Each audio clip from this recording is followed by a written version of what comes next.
The shuttle shook hard as it connected to the main ship, grabbed her bag tight and took a deep breath. This was it, her first real assignment. No more training, no more practice missions. She was now a real member of the Galactic Coalition. The door opened with a hiss and she stepped into the horizon's edge. The ship was bigger than anything she had seen before. The walls were white and clean. Lights hummed softly above her head. Aliens of different shapes and sizes walked past her, some tall with blue skin, others short with many arms. None of them looked at her. To them, she was just another human, another member of the youngest species in the coalition. A man stood waiting for her at the end of the hallway. He was older, maybe 40, with tired eyes and a scar on his chin. His uniform showed he was a senior officer. "You must be the new one," he said. His voice was flat. I will be your mentor." Bowed her head slightly. "Thank you, sir. I will work hard." Looked at her for a long moment. "Working hard means nothing out here. Staying alive means everything. Follow me." He turned and walked away, hurried to keep up. The ship was like a small city. They passed research rooms filled with strange machines. They passed training areas where soldiers practiced with weapons. They passed a large window that showed the empty darkness of space outside. Stopped at a door and opened it. Inside was a small room with a bed, a desk, and a screen on the wall. "Your quarters," he said. "Rest now. Commander will want to meet you tomorrow." "Sir," said before he could leave, "what is our mission here? They did not tell me much at the academy." Paused, something dark passed over his face. "We are studying the planet below. Mailer 7, it is dead. No life, no water, nothing, but something is making it shake, something big." He looked at her with his tired eyes. "Get some sleep, rookie, you will need it." He left and was alone. She could not sleep. Instead, she sat by the small window in her room and looked at the planet below.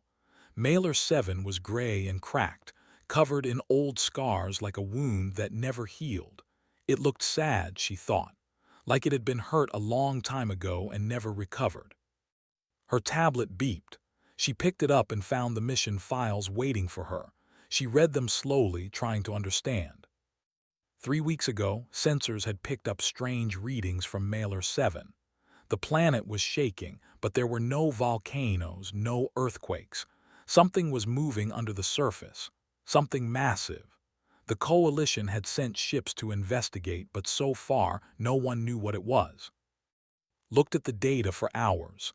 Numbers and graphs filled the screen.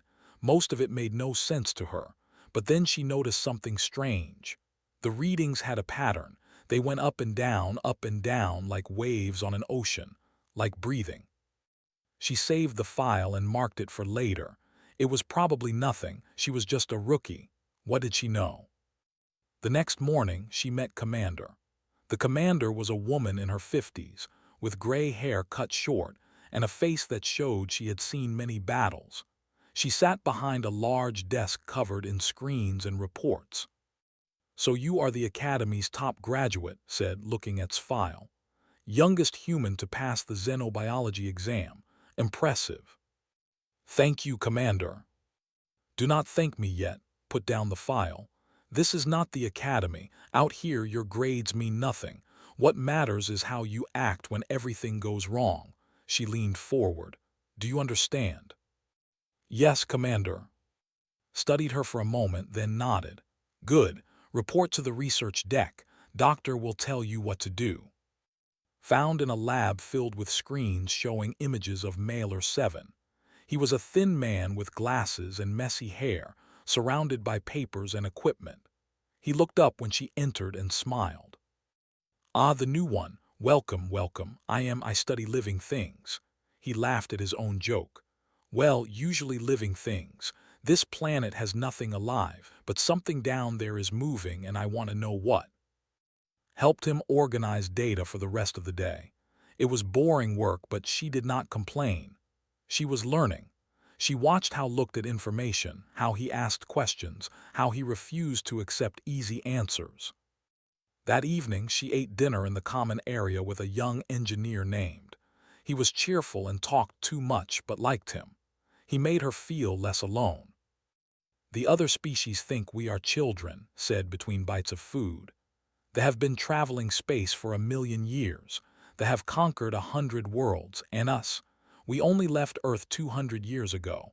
We are bobbies to them. Does that bother you? Asked. Shrugged, sometimes, but I think being young is not always bad. Young means we still have things to learn. Young means we are not stuck in old ways. He grinned. Young means we are not boring. Smiled, she liked that way of thinking. 3 days passed, fell into a routine.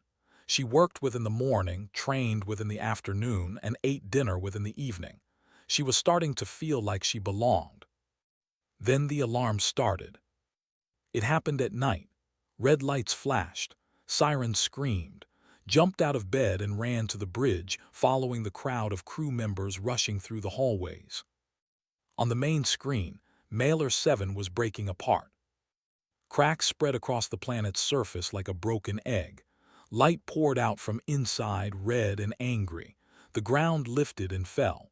Mountains crumbled. And then, rising from the center of the destruction, something appeared.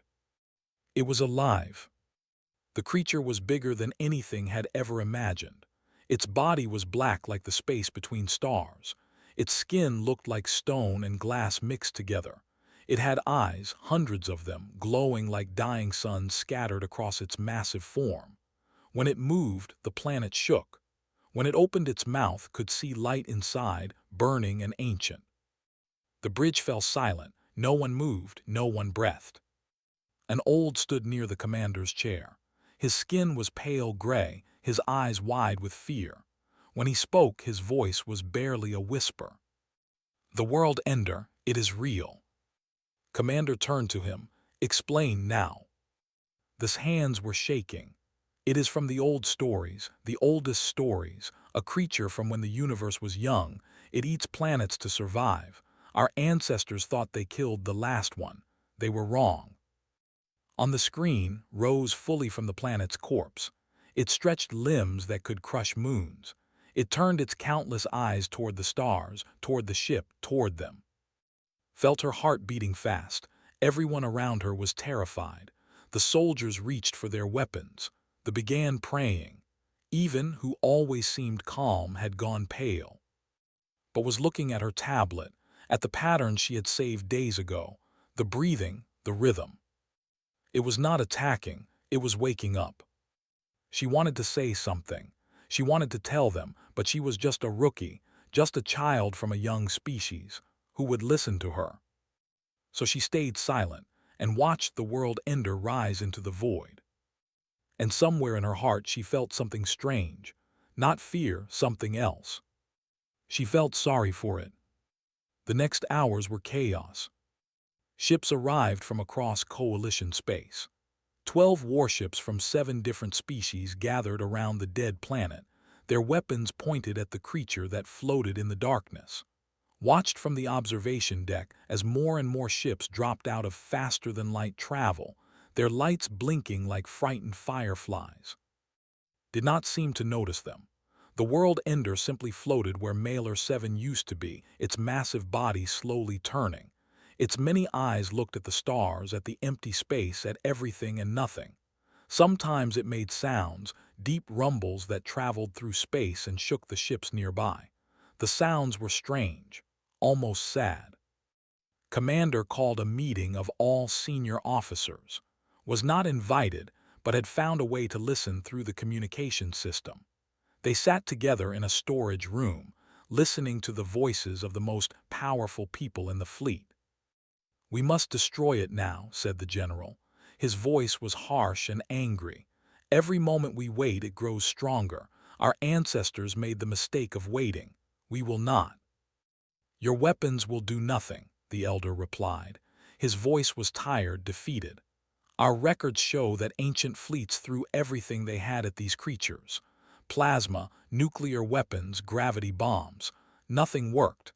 The world enders simply absorbed the energy and grew hungrier." "Then what do you suggest?" the general demanded. "We run, we hide, we let it eat prime." Silence filled the channel, felt cold, Prime. The creature was moving toward Prime. 4 billion people lived there. Commander spoke next. How long until it reaches the system? At its current speed, 18 days, someone answered. Then we have 18 days to find a solution. The general laughed bitterly. There is no solution. We fight or we die. Those are our only choices. The meeting ended without agreement. The wanted to attack, the wanted to run. The other species could not decide, and through it all kept moving, slow and steady, toward a world full of people who had done nothing wrong. Could not sleep that night. She sat in his lab looking at the data from the creature. The sat nearby, his face lit by the glow of his screens. You see it too, do you not? Said quietly. Looked up, see what? The patterns, pointed at a graph on his screen. Its movements are not aggressive. Look at how it turns, how it pauses. It is not hunting, it is searching, looking for something. Nodded slowly. I noticed that before, when it was still under the planet. Its energy readings had a rhythm, like breathing, like sleeping. His eyes grew wide. You saw that, why did you not say anything? I am just a rookie. I thought no one would listen. Grabbed her shoulders. Listen to me. In science it does not matter who you are, it matters what you see. If you see something, you must speak. Do you understand? Felt her face grow hot with shame. Yes, I understand. They worked together through the night, studying every piece of data they had. By morning had formed a theory. It was crazy. It was impossible. But it was the only thing that made sense. Was not attacking, it was lost. She explained it to over cold coffee. Look at its behavior. When it woke up, it did not immediately attack. It looked around. It made sounds. It waited. That is not how a predator acts. A predator would hunt immediately, but this creature, it is confused. Nodded slowly. Go on. The said these creatures are ancient, from when the universe was young. That means has been asleep for millions, maybe billions of years. When it went asleep, the universe was different. Its family, others of its kind, they were alive. Now it wakes up and everything has changed.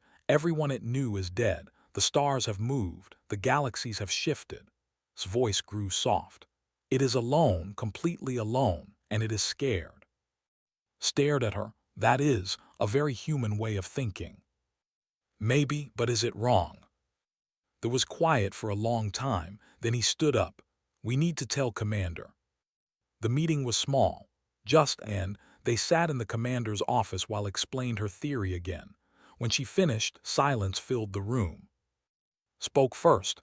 Even if you are right, what difference does it make? A scared creature is still dangerous, maybe more dangerous. But a scared creature can be calmed, said. A scared creature can be helped. Helped, his voice rose. That thing is the size of a moon. It eats planets. How exactly do you plan to help it? Took a deep breath. This was the part she had been afraid to say. Someone needs to go down there, make contact, show it that it is not alone. The room erupted, shouted that she was insane, looked worried. Even Commander, who was always calm, seemed shocked. You want to approach a creature that has destroyed civilizations? Asked. A creature that our most powerful weapons cannot hurt. Our weapons are what failed, said. She was surprised by how steady her voice sounded. For millions of years, every species has tried the same thing. They see and they attack. They shoot and bomb and fight. And every time they lose. Maybe it is time to try something different. Something different, laughed harshly. Like what? Talking to it, giving it a hug. Maybe, met his eyes. Maybe exactly that. No one spoke, could hear her own heartbeat in the silence. Finally, Commander leaned back in her chair. The coalition will never approve this. The will call it weakness. The will call it foolishness. I am not asking the coalition, said. I am asking you. Studied her for a long moment. Did not look away. She thought about all the people on Prime, all the children who would never grow up, all the families who would never see another sunrise. She thought about the creature floating in the darkness, searching for friends who died millions of years ago. "If I approve this," said slowly, "you will probably die." "I know. And if you fail, we will have lost our only chance." "I know that too." Closed her eyes. When she opened them again, something had changed in her face. It was not hope exactly, but it was not despair either. "I cannot order you to do this," the commander said, "but I will not stop you. Prepare a shuttle. Take whoever is willing to go with you." She paused. "And do not die, that is an order." Stood and saluted.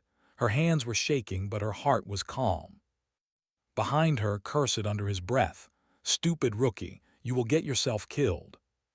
"Probably," agreed. "Then I am coming with you." Stood up, his face angry but determined. "Someone has to keep you alive long enough to fail properly." Raised his hand. "I would like to come too, for science." Felt tears forming in her eyes. She blinked them away. "Thank you." As they left, the commander's office was waiting outside. He had been listening again. His usual smile was gone, replaced by something serious. "You are really going to do this?" he asked. Nodded. Sighed. "Then you will need someone to fly the shuttle, someone who can keep the engines running while you do something incredibly stupid." He tried to smile. "I guess that is me."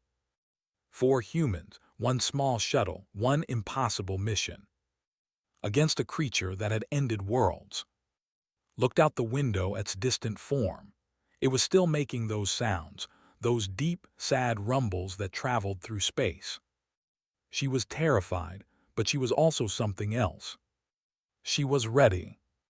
The shuttle was small and old, said it was the safest ship they had, but did not believe him. The walls rattled when the engine started. The seats were hard and uncomfortable. Everything smelled like metal and old coffee. But it was their ship now, their tiny boat sailing toward a mountain that was alive. Sat in the back, checking his equipment again and again. He had brought no weapons. What was the point? Nothing they had could hurt. Instead, he carried medical supplies, emergency food, and a small device that would send a signal back to the fleet if something went wrong. Sat beside him, surrounded by sensors and recording equipment. His hands were shaking, but his eyes were bright with excitement. For a scientist, this was the discovery of a lifetime, even if it was also possibly the last day of his life.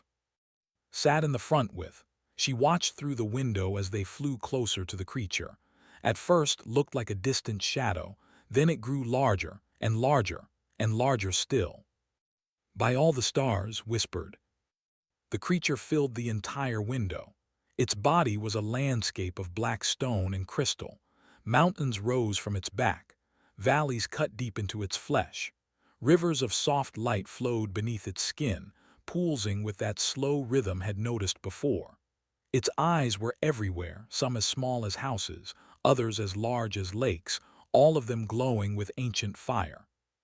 It was beautiful, it was terrifying, it was both at the same time. "I am picking up energy readings," said, his voice high with nervousness. "The creature is aware of us, it is watching." Felt those countless eyes turn toward their tiny shuttle. She expected fear. Instead, she felt something strange, a pressure in her mind, not painful but present, like someone was looking at her thoughts. "It knows we are here," she said quietly, "but it is not attacking." "Not yet," muttered. Flew the shuttle carefully, looking for a place to land.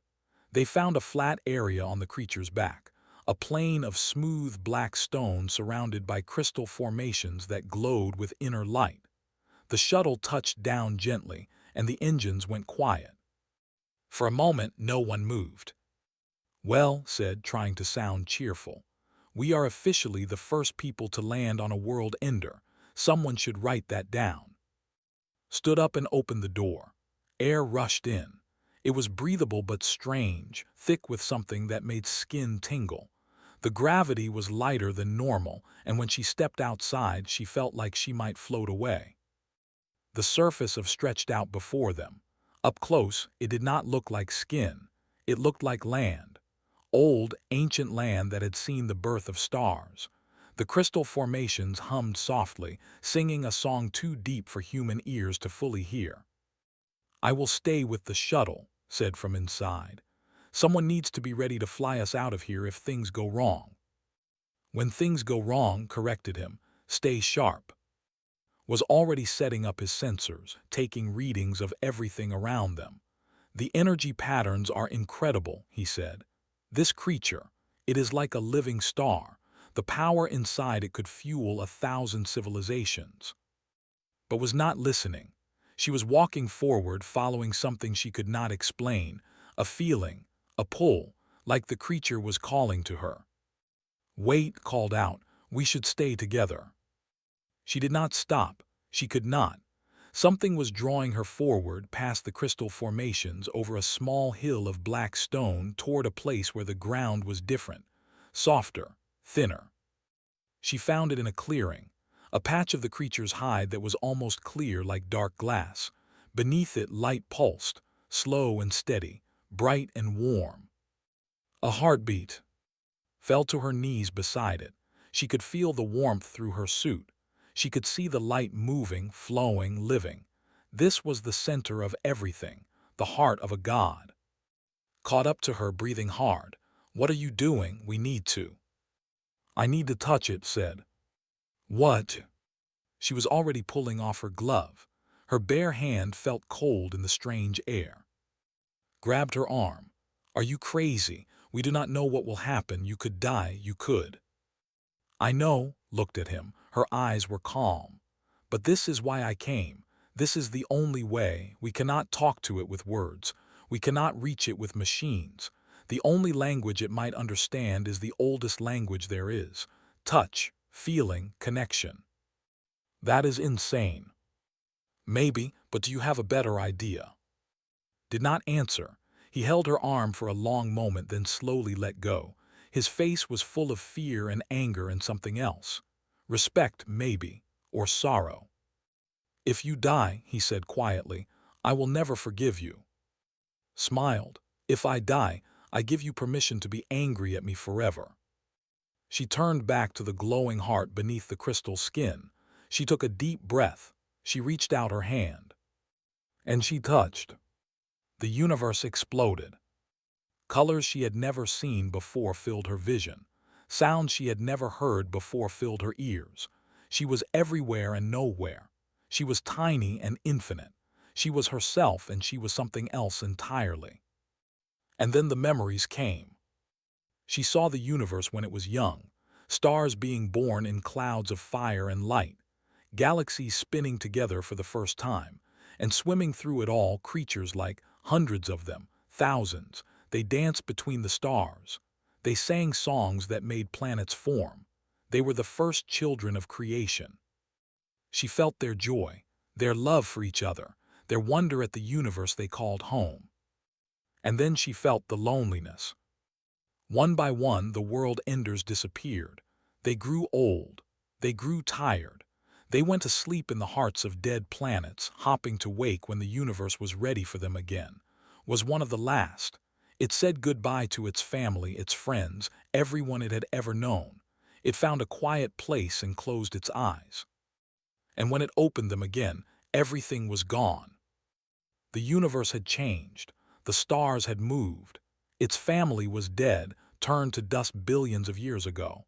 And everywhere it looked, there were small creatures, frightened creatures, creatures that screamed and ran and shot weapons that felt like insect bites against its skin. It did not understand. Why were they afraid? It had not hurt them. It did not want to hurt them. It just wanted to find someone, anyone who remembered what the universe used to be, who remembered the songs, who remembered the dance. But no one did. And so it wandered, alone and confused, searching for something it would never find. Felt tears running down her face. The sorrow was overwhelming. Millions of years of loneliness. Millions of years of being feared and hated for simply existing. She wanted to help. She needed to help. So she sent back her own feelings, her own memories. She showed her home, earth blue and green and full of life. She showed it her family, her mother's smile, her father's laugh. She showed it her friends, jokes, curiosity, gruff kindness. She showed it what it felt like to not be alone. And she sent one message as clearly as she could. Not words, just feeling. I see you, I am here. You are not alone anymore. The connection broke. Fell backward onto the crystal ground, gasping for air. Her head was spinning. Her heart was racing. She felt like she had run 1,000 miles. But she also felt something else, a warmth spreading through her body, a peace she had never known before. She looked up, had stopped moving. The creature that had been slowly traveling toward Prime was now completely still. Its countless eyes had turned away from the distant stars. They were all looking at one point, one small figure lying on its surface. They were all looking at. And then, slowly, impossibly, the world ender did something it had never done before. It lowered its head, stumbled backward, his face white with shock, dropped his equipment. His voice came over the radio, screaming questions no one could answer. But just lay there, looking up at the ancient god that had chosen to bow before her. "Hello," she whispered. "It is nice to meet you too." The news spread across the galaxy like fire. The world ender had stopped. A human had touched it, and somehow, impossibly, the creature that had destroyed civilizations was now floating peacefully in space, making no move toward Prime. Commander received 1,000 messages in the first hour. Some were full of questions, some were full of anger, some were full of hope. They demanded to know what trick the humans had used. They wanted to study what had happened. Every species in the coalition wanted answers, but had no answers to give, only did. On the surface of a small camp had been built, had flown down supplies from the horizon's edge, had set up research equipment, had made a shelter from emergency materials, and at the center of it all sat, her hand resting on the crystal ground above the creature's heart.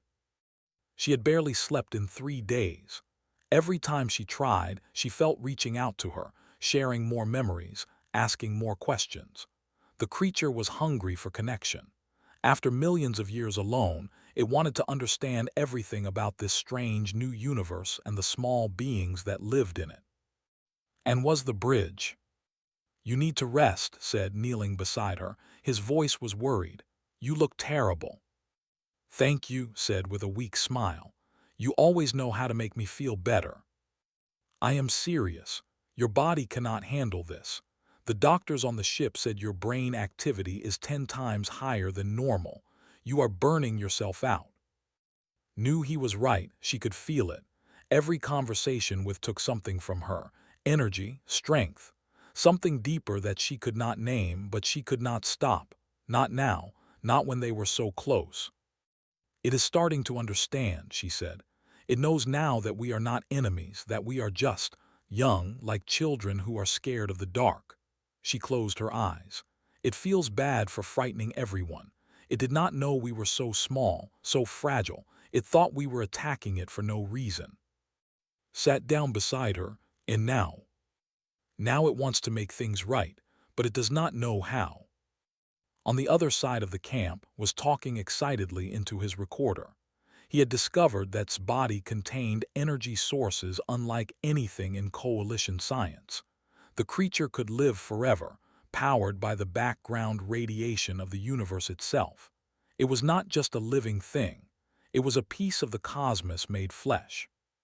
"Came over with food and water. The fleet is going crazy up there," he said, handing a bottle. "The general keeps demanding they let him destroy the creature while it is calm. He says it is a trick." "It is not a trick," said. "I know, but try telling that to someone who has spent his whole life believing these things are monsters." Drank the water slowly. Her hands were shaking.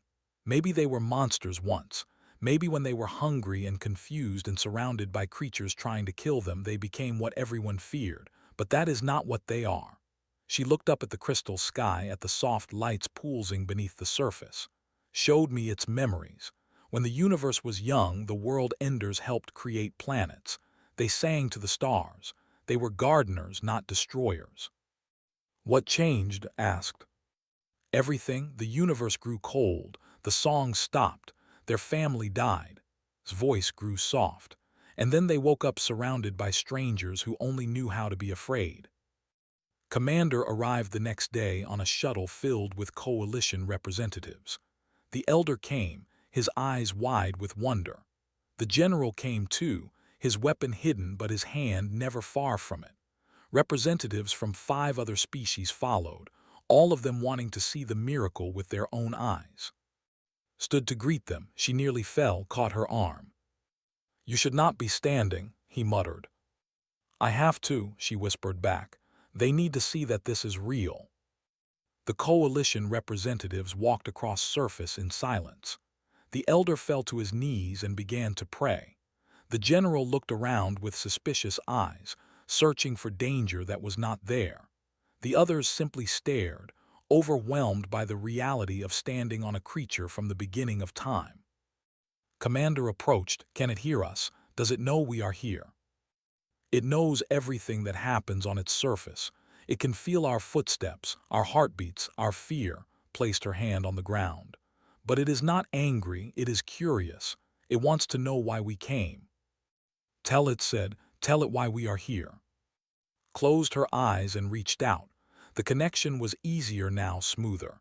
She felt its presence wrap around her like a warm blanket. She sent the message, "These are leaders of our people. They want to meet you. They want to understand." The response came back, full of images and feelings. Translated it as best she could. It says it is honored. In the old times when a new species first learned to fly between stars, the world enders would come to greet them, to welcome them to the universe. Her voice caught. It says it is sorry it was not awake to welcome us. It says it would have liked to sing at the birth of humanity. The elder was crying openly now. Even the general looked moved, though he tried to hide it. "What does it want from us?" asked. Concentrated. The answer came slowly, like a story being told for the first time. "It wants to help. It remembers places from the old universe, hidden places, safe places, places where the secrets of creation are kept." She opened her eyes and they were shining with something beyond tears. "It wants to take us there, to share what it knows, to teach us the songs its family used to sing. And in return," smiled, "in return it asks for one thing, company. It does not want to travel alone anymore. It wants us to come with it, not as passengers but as friends."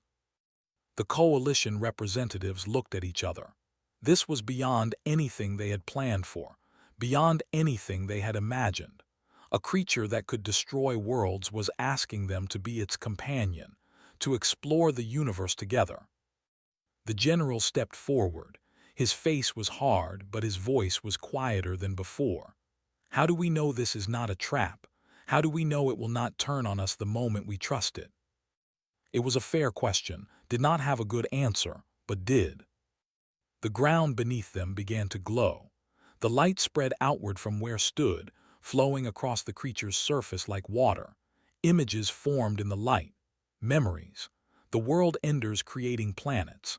The world enders guiding young species to their first stars. The world enders sacrificing themselves to stop a cosmic disaster that would have destroyed half the galaxy. And at the end, one final image. Alone in the void, reaching out to the tiny shuttle that had landed on its back. Reaching out with hope instead of anger, with curiosity instead of hunger. The light faded, the images disappeared, but their meaning remained. "It cannot prove anything," said quietly. "It can only show you who it is. What it does with that is up to you." The general was silent for a long time. Then slowly he lowered his head. "I have been a soldier my whole life," he said. "I have fought enemies on 100 worlds. I know what hatred looks like, what cruelty looks like." He raised his eyes to the crystal sky. "I do not see those things here. I see something else."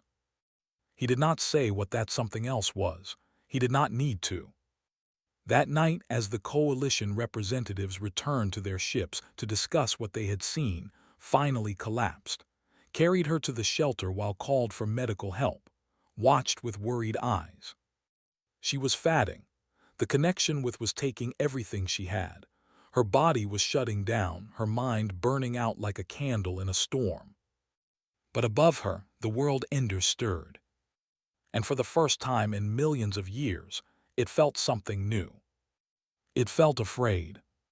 Not for itself, for her, for the tiny, fragile creature who had reached out when everyone else had run away, who had offered friendship when everyone else had offered only war. Looked at the small human lying on its surface. It felt her heartbeat growing weaker. It felt her light beginning to fade.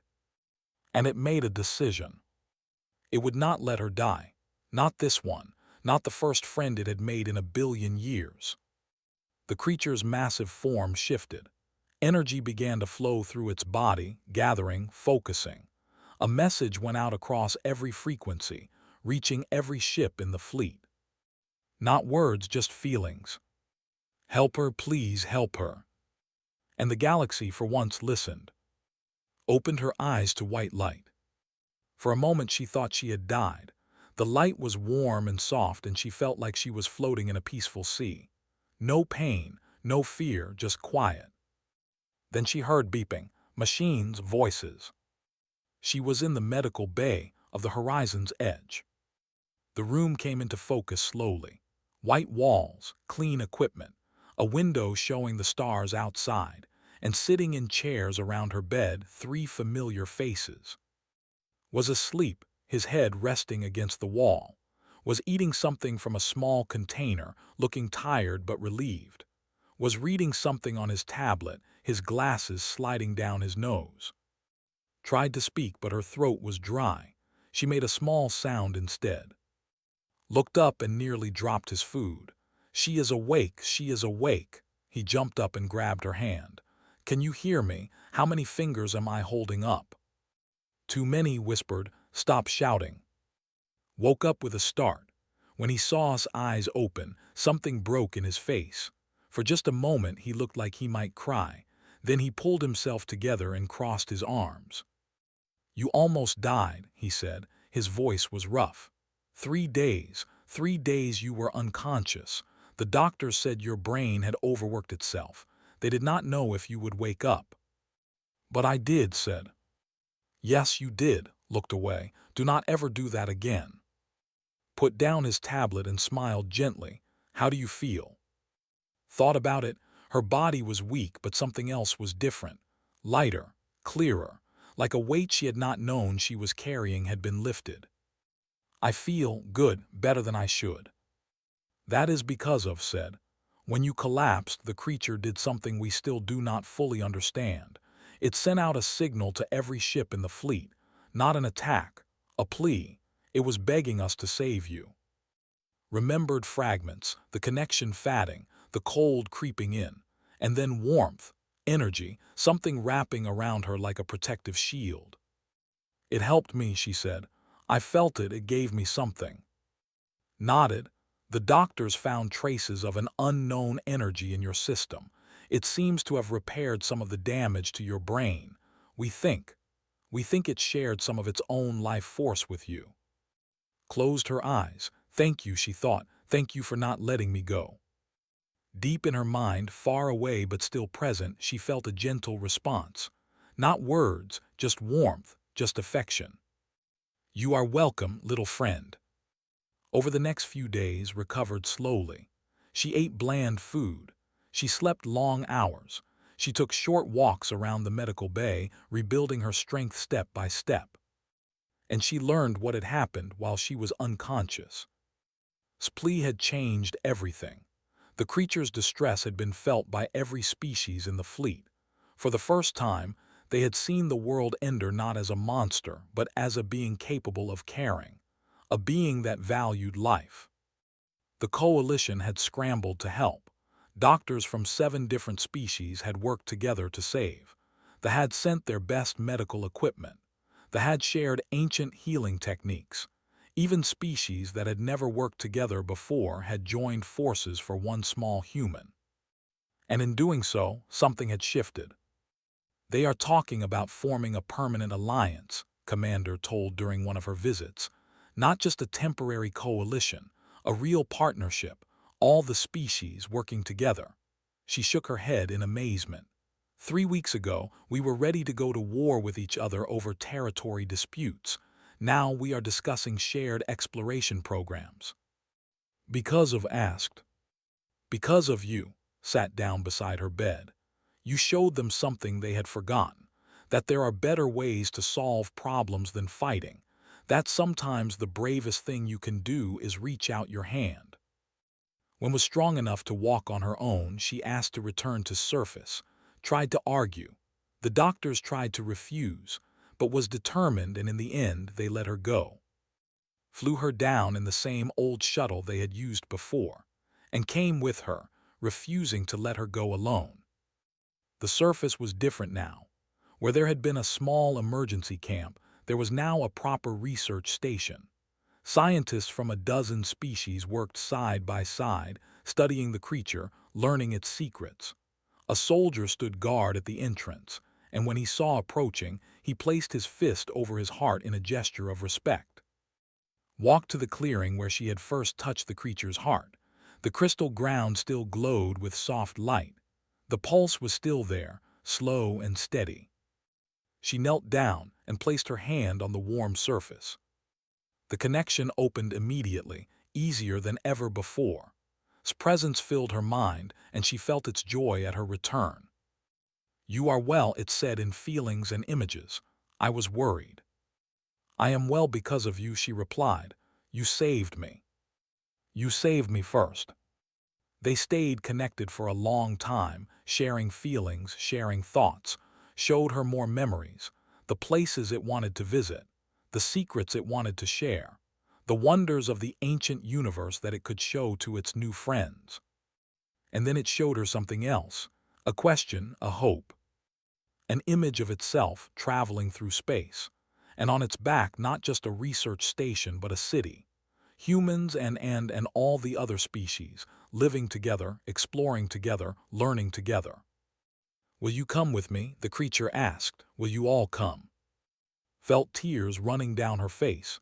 She sent back her answer. "Yes, we will come." 1 week later, everything was ready. Had positioned itself at the edge of coalition space. Ships from every member species had gathered around it. Not warships this time, but exploration vessels, science ships, families who wanted to be part of something new. A platform had been built on the creature's back, large enough for hundreds of people. Representatives from every species stood there together, looking out at the stars. Commander stood at the front, preparing to give a speech. But before she could begin, the general stepped forward. "I have something to say first," he announced. His voice was loud enough for everyone to hear. 3 weeks ago, I wanted to destroy this creature. I called it a monster. I said anyone who trusted it was a fool." He paused, his hard face softening. "I was wrong about the creature, about the humans, about everything." He turned to Face, who stood nearby with End. "You are the youngest species in the coalition," the general said. "We called you children. We thought you had nothing to teach us." He bowed his head low. "We were the fools. You showed us that strength is not always about weapons, that courage is not always about fighting, that sometimes the bravest warrior is the one who puts down their sword and offers their hand." The crowd was silent. Then, one by one, representatives from other species began to bow their heads as well. The others, all of them showing respect to the young species that had changed everything. Felt her face grow hot with embarrassment. She wanted to say it was not just her, that it was luck, that anyone could have done it, but put a hand on her shoulder and shook his head. "Let them honor you," he said quietly. "You earned it." Commander smiled and stepped forward to give her speech. She talked about new beginnings, about unity, about the journey ahead, but barely heard the words. She was looking at the stars, thinking about all the wonders waiting to be discovered. When the speech ended, began to move. The creature rose slowly, gently, carrying its passengers toward the unknown. The stars shifted around them. The familiar constellations faded into the distance, and ahead new stars appeared, stars that no member of the coalition had ever seen before. Stood at the edge of the platform, feeling the wind of space on her face. Beside her, watched with quiet pride. Behind her was already making jokes about being the first human to live on a world ender. And somewhere in the crowd was recording everything for future generations to study. A voice came over the communication system. "Commander, for the record, what made you think a human touch could stop a god?" Smiled. She reached down and placed her hand on the warm surface beneath her feet. "I did not think I could stop it, Commander," she said. "I just thought everyone deserves someone who is not afraid to reach out first." The world ender hummed beneath her touch, a sound like music, a sound like joy. And together they flew toward the stars.